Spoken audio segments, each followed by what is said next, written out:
அஸ்ஸலாமு அலைக்கும் ஃப்ரெண்ட்ஸ். அடிக்கிற வெயிலுக்கு குளு குளுன்னு ஒரு இஃப்தாருக்கான டெசர்ட் ரெசிபி பார்க்கலாமா? மேங்கோ சகோ மாம்பழத்தில் ஜவ்வரிசி போட்டு பண்ணுறது தான் இந்த டெசர்ட். இது பிலிப்பைன் நாட்டோட ரெசிபி.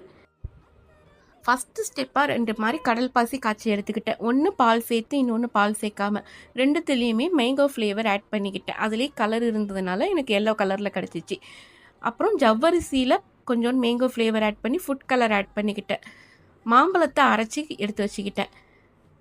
அப்புறம் மாம்பழமும் கட் பண்ணி கொஞ்சம் எடுத்து போட்டுக்கிட்டு மில்க் மெய்ட் கொஞ்சம் போட்டுக்கிட்டேன். தென் க்ரீமர் ஆட் பண்ணேன். நம்ம ஊரில் க்ரீமர் கிடைக்கலன்னா நம்ம பால் கூட யூஸ் பண்ணிக்கலாம்.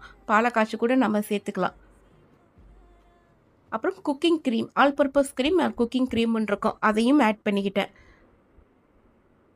மேங்கோ ஃப்ளேவர் இதுலேயும் கொஞ்சம் ஆட் பண்ணிக்கிட்டேன். நான் டைகர் பிராண்டோட தான் யூஸ் பண்ணேன். நான் ஊர்லேருந்து எடுத்துகிட்டு வந்தது. ரொம்ப நல்லாயிருக்கும். இதில் தான் எனக்கு ரோஸ் மில்க் எல்லா ஃப்ளேவருமே இதில் ரொம்ப பிடிக்கும். நான் இதை தான் யூஸ் பண்ணுவேன் எப்போதுமே. இதுக்கு நம்ம எக்ஸ்ட்ரா ஸ்வீட்லாம் சேர்க்க வேண்டிய அவசியம் இல்லை. கண்டென்ஸ் மில்கில் இருக்கிற இனிப்பே போதும், மாம்பழத்தில் உள்ளதும் போதும். ஃப்ரிட்ஜில் ஜில்லுன்னு வச்சு சர்வ் பண்ணால் சூப்பராக இருக்கும். இந்த சம்மர் டைமில் கண்டிப்பாக இதை ட்ரை பண்ணி பாருங்கள். தேங்க்ஸ் ஃபார் வாட்சிங்.